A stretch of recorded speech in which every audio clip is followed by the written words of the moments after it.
Welcome to our roundtable, Practical Guidance in Identifying, Recruiting, and Interviewing International Key Informants in Adult Education Research.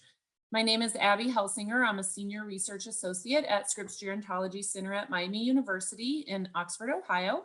My co-presenters listed are Natasia Hicks from the U.S. Department of Veteran Affairs and Phyllis Cummins, also from Miami University. So the objectives for today's roundtable is that following the roundtable, attendees will be able to explain qualitative research strategies that have been successful in recruiting key informants from multiple countries, and really just describe how they would recruit and conduct interviews with international key informants for their own research. There is an increasing need for cross-cultural qualitative studies of lifelong adult education and training for two primary reasons that we're going to highlight. The first is job automation. Advanced technologies and demographic changes have resulted in the need for lifelong learning and skill upgrading. And second, aging adults face challenges to remain employable over time in our current labor markets. So the purpose of this study, as I mentioned, is to identify effective strategies and challenges in virtual qualitative interviews with international key informants. This research is part of a larger mixed method study that our team was working on, and it was focusing on skill proficiencies, lifelong learning, and employment among adults in the United States. And for the qualitative portion of the research, we interviewed 60 key informants in 10 different countries. For methodology, again, just very quickly, we did use purposive sampling to recruit 5 researchers who were involved with the qualitative portion of our mixed methods research.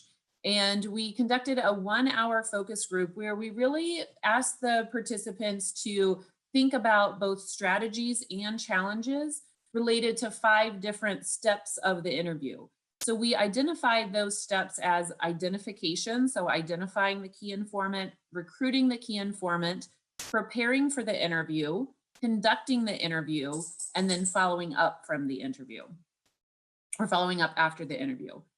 Our methodology, we recorded the interviews, we used in vivo to analyze them, and then 3 researchers independently applied 10 broad coding categories, including codes and subcodes. So you can see on this slide, the codes I already shared with you. Those were those 5 key steps of the interview. And the subcodes just include effective strategies and challenges with each of those codes. And you can see the definitions here to the side. So we're going to jump straight into the first step, which was identification, and we'll address some challenges for each of these steps and then follow up with strategies for each. So the first challenge is unfamiliarity with online platforms. There was one new researcher on the project who was new both to the organization and to the research project. And so the challenge was not really knowing what resources to use to search for potential key informants, whether that was how to navigate ResearchGate or academia.com or Google Scholar. So that was one challenge. And a second was the expertise of the key informants. So the process of identifying key informants wasn't always fruitful. Sometimes the key informants didn't have relevant expertise, especially if we were referred to a key informant by someone else in the field. Once we did our due diligence, sometimes we realized they just weren't really a great fit for our project. So for effective strategies related to identification, we used literature reviews. We didn't only target journal articles, but also looked at websites and other public records, which really allowed researchers to identify the potential key informants and locate their contact information. For this project, we used an advisory board. And so the advisory board included 5 international content experts, and they helped to identify key informants both in their countries and oftentimes in other countries too, if they had worked with those key informants in other projects they had worked on. And then researchers maintained a master list. So this was just a spreadsheet that they used to track all of the contact information for key informants or potential key informants, as well as how many outreach attempts they made to each key informant before they decided to move on to a different key informant to try. So that was really important for the researchers. In addition, researchers attended professional conferences, which allowed them to identify and approach potential KIs and really, really utilize the conferences for networking. For this project, researchers utilized chain referrals. So at the end of each interview, researchers would ask the key informants to identify additional potential experts that they knew of, and I mentioned this on the previous slide. This technique was also used when key informants declined the interview request. Perhaps they said they didn't have time or they were no longer working in the field. Then researchers would ask them, is there someone else at your organization or your institution that you might recommend that we speak with? And then finally, for effective strategies, just really being open to different areas of expertise. So researchers looked outside of just academia, which might be the first place you would think they would go, and looked for key informants who were working in social services or nonprofit organizations or government organizations, which really allowed for a broader data collection experience. So moving on to recruitment, our challenges that were identified were outdated contact information. And so sometimes researchers had a really hard time finding contact information. Perhaps they would find the name of a key informant, but the particular article or website didn't list the contact information. Sometimes they used LinkedIn to try to find contact information. And at times they just found the organization's naming convention, maybe off of their website, and then started applying that naming convention to the first and last name of the potential key informant until they got a hit and the email went through. So that was really time consuming in some cases. And then especially with the COVID-19 pandemic, some potential key informants just had competing circumstances. Perhaps they were working in a new environment under new circumstances, and they just didn't have time or the bandwidth to participate in the research study. In other cases, it was really around maybe national holidays that were different in different countries. And so those presented some challenges for recruiting key informants. Here we can see the effective strategies for recruitment, and several of them fell under email tactics. So researchers really worked to tailor their emails that they sent to, especially the initial emails they sent to key informants, so that the key informant could see how the researchers felt that their work would help them in this research project. So making sure that it was clear that the researchers did their due diligence, had researched the key informant, and thought they were a really good fit for the project. Researchers also used read receipts to ensure that emails were delivered. And so if researchers received a read receipt but didn't receive an actual reply to the email, they at least knew they were using the correct contact email and might be able to assume that the recipient just wasn't interested in participating in the project. And then finally, in the emails, researchers suggested specific times for an interview. So this eliminated the back and forth that sometimes happens when trying to organize schedules of multiple parties. And so researchers found that strategy helpful. And then also on this slide, you'll see highlighting key informant experience. So really talking with key informants about their past experience. So in an email reply, perhaps a key informant would say, I'm no longer really working in this field as closely. And so researchers would offer, that they would still like to talk with them about their previous research. Additional recruitment strategies include referencing professional networks. So I had mentioned that if, at the end of each interview, we asked key informants if there were others in their network we should talk to. And so if that happened, when we reached out to that connection, we actually said, so-and-so from XYZ organization suggested we speak with you. And we found that helpful as kind of a soft introduction. Using online network sites In some cases, researchers reached out to the key informant via LinkedIn to introduce themselves prior to sending the initial email. So when the key informant or potential key informant received the initial email, it wasn't the first time they were being introduced to the researcher or the project. And then revisiting invitations. So what we found early in the project was that, oftentimes individuals might decline because there was a lack of time. And once we were faced with COVID-19 and realized that some individuals might be working from home and that could perhaps open up some additional time, we reached back out to those key informants to see if they might reconsider participating, and that also was a successful strategy. The next challenge was related to preparation, and so this really was structural differences in national policies. So preparing for interviews really required an intensive review of the differences in each country's educational and labor policies, because because these were semi-structured interviews, researchers really wanted to develop unique interview questions for each key informant. And so there was a lot of effort that went into preparing those interview guides.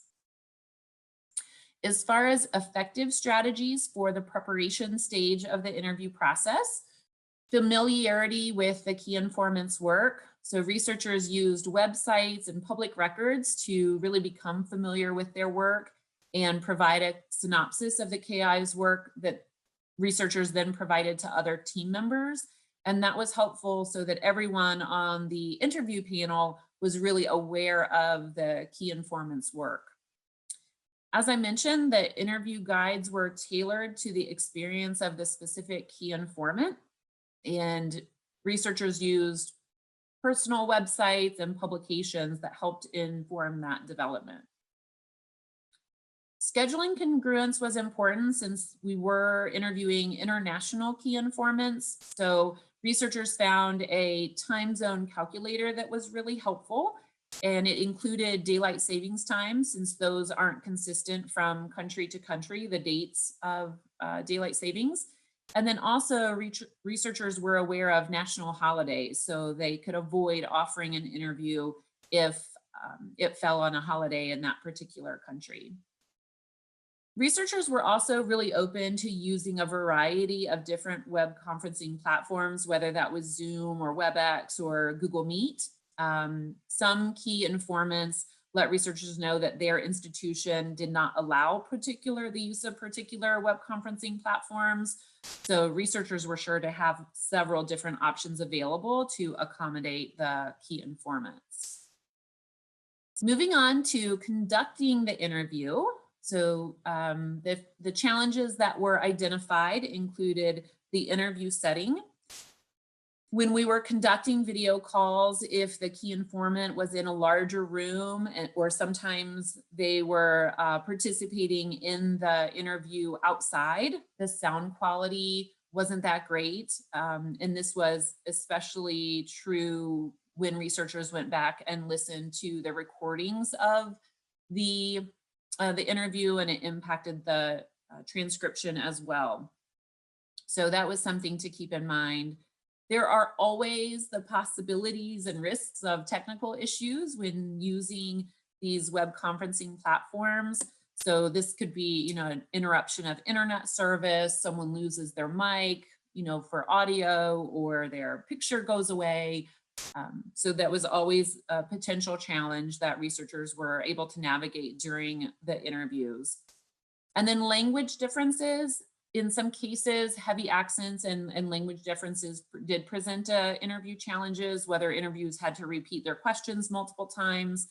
Researchers were ready to have someone available if there were a difference in languages, but all of the key informants did speak English.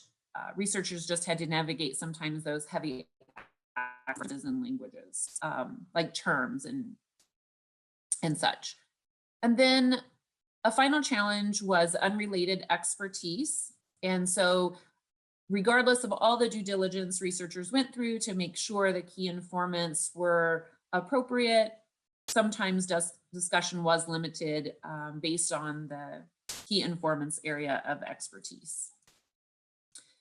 So effective strategies for conducting the interview, introducing mutual research. So prior to, well, at the start of each interview, although key informants were sent background information prior to the interview, researchers offered to give a brief review of the project at the beginning of the call, and oftentimes the key informants accepted that offer and wanted to have a brief review again at the start of the call. And then researchers reciprocated by asking the key informant about their current role and current work. So that's how the interviews always kicked off. Researchers allowed flexibility in the interview context and format. So as I mentioned, these were semi-structured interviews. And so the flexible interview guides really allowed for richer data collection. And then there was kind of a transfer of power where researchers allowed the KI to lead. So if a key informant was sharing an area that was of particular interest to them, or they really felt passionate about, researchers really let the key informant lead those discussions, encourage the key informants to ask questions themselves, and especially at the end of the interview, researchers asked the key informants, what question do we not ask that we should have, and what additional questions do you have about our project? And that led to some great conversations as well. Additional strategies were sharing personal experiences, especially during COVID-19. Researchers just checked in about pandemic-related social changes. So how are you managing social distancing? What is it like to work remotely? How are things going in your country? And that allowed for shared empathy, especially at the beginning of the call. Also, adopting video conferencing was effective. It allowed for kind of a more personal setting for these semi-structured interviews and allowed for some richer conversation. As far as interview length, interviews were cut to 1 hour to respect the key informant's time. At time, researchers may have gone a bit over, but always, let the key informant know that they were at time. And then there was a research exchange. So the majority of key informants through the discussion might say, we have this publication that's getting ready to go to press, or there's this report I worked on, and most of them were really willing to share those resources with the researchers. So the final step was in follow-up, and challenges that researchers mentioned were language in transcription. So language differences prompted researchers to conduct several reads sometimes of the transcripts, just because the terms and phrases were sometimes challenging to understand. So you can see lost in translation here. And as far as effective strategies, researchers were sure to update the master list to reflect any recommendations of additional potential key informants that the interviewee shared. There was that research exchange, so key informants were thanked for their time, and any promised resources that were intended to be shared, that was taken care of via email. Researchers also participated in peer debriefing. So after each interview, researchers met to just discuss the interview, what went well, what questions should be asked in the follow-up email, those types of things. And then it was really important to organize the data. So a process for saving the emails, saving the interview guides, saving the transcripts. Where do researchers put the additional publications that were shared? They wanted to make sure those were readily available. So having an organization process for that was important. So in summary, our lessons learned from a unique international research project can be useful guidelines for interviewing key informants from multiple countries. Researchers may benefit from implementing our identified strategies that allow flexibility in each area, as well as emphasize a collaborative approach, allowing for that shift in power that we discussed. And finally, efforts should be taken to mitigate challenges such as time differences, language barriers, and technical issues. So really focusing on some of those logistical issues related to interviewing international key informants. You can see here that our research was supported by the Institute of Education Sciences, U.S. Department of Education,